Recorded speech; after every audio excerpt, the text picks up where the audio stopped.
ద్వితీయోపదేశకాండము 12వ అధ్యాయము. మీరు స్వాధీనపరచుకొనుటకు నీ పితరుల దేవుడైన యెహోవా నీకిచ్చిన దేశమున మీరు భూమి మీద బ్రతుకు దినములన్నిటను మీరు అనుసరించి గైకొనవలసిన కట్టడలను విధులను ఇవి. మీరు స్వాధీనపరచుకొనబోవు జనములు గొప్ప పర్వతముల మీదనేమి, మెట్టల మీదనేమి, పచ్చని చెట్లన్నిటి క్రిందనేమి, ఎక్కడెక్కడనైతే తమ దేవతలను పూజించెనో ఆ స్థలములన్నిటినీ మీరు బొత్తిగా పాడు చేయవలెను. వారి బలిపీఠములను పడద్రోసి వారి విగ్రహములను పగులగొట్టి వారి దేవతా స్తంభములను అగ్నితో కాల్చి వారి దేవతల ప్రతిమలను కూలద్రోసి వాటి పేరులు అచ్చట లేకుండా నశింపజేయవలెను. వారు తమ దేవతలకు చేసినట్టు మీరు మీ దేవుడైన యెహోవాను గూర్చి చేయకూడదు. మీ దేవుడైన యెహోవా మీ సమస్త గోత్రములలో తన నామమును స్థాపించుకొనుటకు నివాస స్థానముగా ఏర్పరచుకొను స్థలమును వెదకి అక్కడికే యాత్రలు చేయుచుండవలెను. అక్కడికే మీరు మీ దహన బలులను, మీ బలులను, మీ దశమ భాగములను, ప్రతిష్ఠితములుగా మీరు చేయు నైవేద్యములను, మీ మొక్కుబడి అర్పణములను, మీ స్వేచ్ఛార్పణములను, పశువులలోను గొర్రె మేకలలోను తొలిచూలు వాటిని తీసుకొని రావలెను. మీరును మీ దేవుడైన యెహోవా మిమ్మును ఆశీర్వదించి మీకు కలుగజేసిన మీ కుటుంబములను మీ దేవుడైన యెహోవా సన్నిధిని భోజనము చేసి మీ చేతి పనులన్నిటి యందు సంతోషింపవలెను. నేడు మనమిక్కడ చేయుచున్నట్లు మీలో ప్రతి మనుష్యుడు తన కంటికి యుక్తమైనదంతయు చేయకూడదు. నీ దేవుడైన యెహోవా నీకిచ్చుచున్న విశ్రాంతిని, స్వాస్థ్యమును మీరు ఇదివరకు పొందలేదు. మీరు యోర్దాను దాటి మీ దేవుడైన యెహోవా మీకు స్వాస్థ్యముగా ఇచ్చుచున్న దేశమున నివాసులైన తరువాత ఆయన మీ చుట్టూ నుండి శత్రువులందరూ లేకుండా మీకు విశ్రాంతి కలుగజేసినందున మీరు నెమ్మది పొందినప్పుడు నేను మీకు ఆజ్ఞాపించు సమస్తమును అనగా మీ దహన బలులను, మీ బలులను, మీ దశమ భాగములను, ప్రతిష్ఠితములుగా మీరు చేయు నైవేద్యములను, మీరు యెహోవాకు మొక్కుకొను మీ శ్రేష్టమైన మొక్కుబళ్లను మీ దేవుడైన యెహోవా తన నామమునకు నివాస స్థానముగా ఏర్పరచుకొను స్థలమునకే మీరు తీసుకొని రావలెను. మీరు, మీ కుమారులు, మీ కుమార్తెలు, మీ దాసులు, మీ పనికత్తెలు మీలో పాలైనను స్వాస్థ్యమైనను పొందక మీ ఇండ్లలో ఉండు లేవీయులు మీ దేవుడైన యెహోవా సన్నిధిని సంతోషింపవలెను. నీవు చూచిన ప్రతి స్థలమున నీ దహన బలులను అర్పింపకూడదు సుమి. యెహోవా నీ గోత్రములలో ఒకదానియందు ఏర్పరచుకొను స్థలముననే నీ దహన బలులను అర్పించి నేను మీకు ఆజ్ఞాపించుచున్న సమస్తమును అక్కడనే జరిగింపవలెను.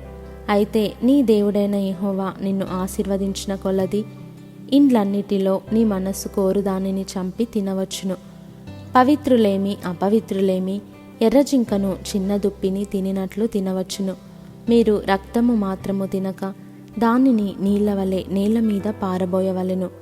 నీ ధాన్యములోనేమి, నీ ద్రాక్షరసములోనేమి, నీ నూనెలోనేమి దశమ భాగమును, నీ గోవులలోనిదేమి, నీ గొర్రెమేకల మందలోనిదేమి, తొలిచూలు పిల్లలను నీవు మొక్కుకొను మొక్కుబళ్లలో దేనిని నీ స్వేచ్ఛార్పణమును, ప్రతిష్టార్పణమును నీ ఇంట తినక నీ దేవుడైన యెహోవా ఏర్పరచుకొను స్థలముననే నీవు, నీ కుమారుడు, నీ కుమార్తె, నీ దాసుడు, నీ దాసి, నీ ఇంట నుండి లేవీయులు కలుసుకొని నీ దేవుడైన యెహోవా సన్నిధిని తిని నీవు చేయు ప్రయత్నములన్నిటిలో నీ దేవుడైన యెహోవా సన్నిధిని సంతోషించుదువు.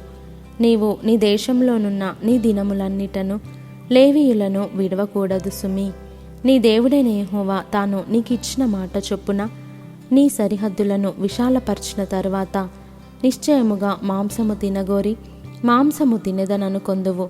అప్పుడు నీకిష్టమైన మాంసము తినవచ్చును. నీ దేవుడైన యెహోవా తన నామమును ప్రకటించుటకు ఏర్పరచుకుని స్థలము మీకు దూరముగా ఉండిన ఎడల యెహోవా నీకిచ్చిన గోవులలోనిదే గాని మీ గొర్రెమేకలలోనిదే గాని నేను నీకు ఆజ్ఞాపించినట్లు చంపి నీవు ఆశించిన దాన్ని నీ ఇంట తినవచ్చును. జింకను దుప్పిని తినునట్లు దాన్ని తినవచ్చును. పవిత్ర అపవిత్రులు భేదము లేకుండా తినవచ్చును. అయితే రక్తమును తిననే తినకూడదు. భద్రము సుమి. ఏలయనగా రక్తము ప్రాణము. మాంసముతో ప్రాణాధారమైన దాన్ని తినకూడదు. నీవు దాన్ని తినక భూమి మీద నీళ్ల వలె పారబోయవలెను. నీవు యెహోవా దృష్టికి యుక్తమైన దానిని చేసినందున నీకు నీ తరువాత నీ సంతతి వారికి మేలు కలుగునట్లు దాన్ని తినకూడదు. నీకు నియమింపబడిన ప్రతిష్ఠితములను మ్రొక్కుబళ్లను మాత్రము యెహోవా ఏర్పరచుకొను స్థలమునకు నీవు తీసుకొని పోవలెను. నీ దహన బలులను వాటి రక్తమాంసములను నీ దేవుడైన యెహోవా బలిపీఠము మీద అర్పింపవలెను. నీ బలుల రక్తమును నీ దేవుడైన యెహోవా బలిపీఠము మీద పోయవలెను. వాటి మాంసము నీవు తినవలెను. నీ దేవుడైన యెహోవా దృష్టికి యుక్తమును యథార్థమునగు దానిని నీవు చేసినందున నీకును నీ తరువాత నీ సంతతి వారికిని నిత్యము మేలు కలుగునట్లు నేను నీకు ఆజ్ఞాపించుచున్న ఈ మాటలన్నిటినీ నీవు జాగ్రత్తగా వినవలెను.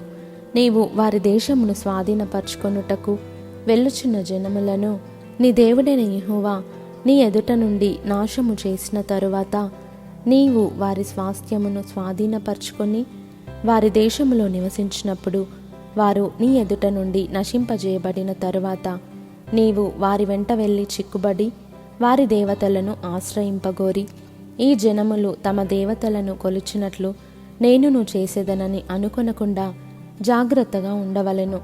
తమ దేవతలకు వారు చేసినట్లు నీవు నీ దేవుడైన యెహోవాను గూర్చి చేయవలదు.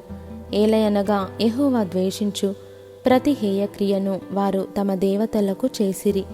వారు తమ దేవతల పేరట తమ కుమారులను తమ కుమార్తెలను అగ్నిహోత్రములో కాల్చివేయుదురు గదా.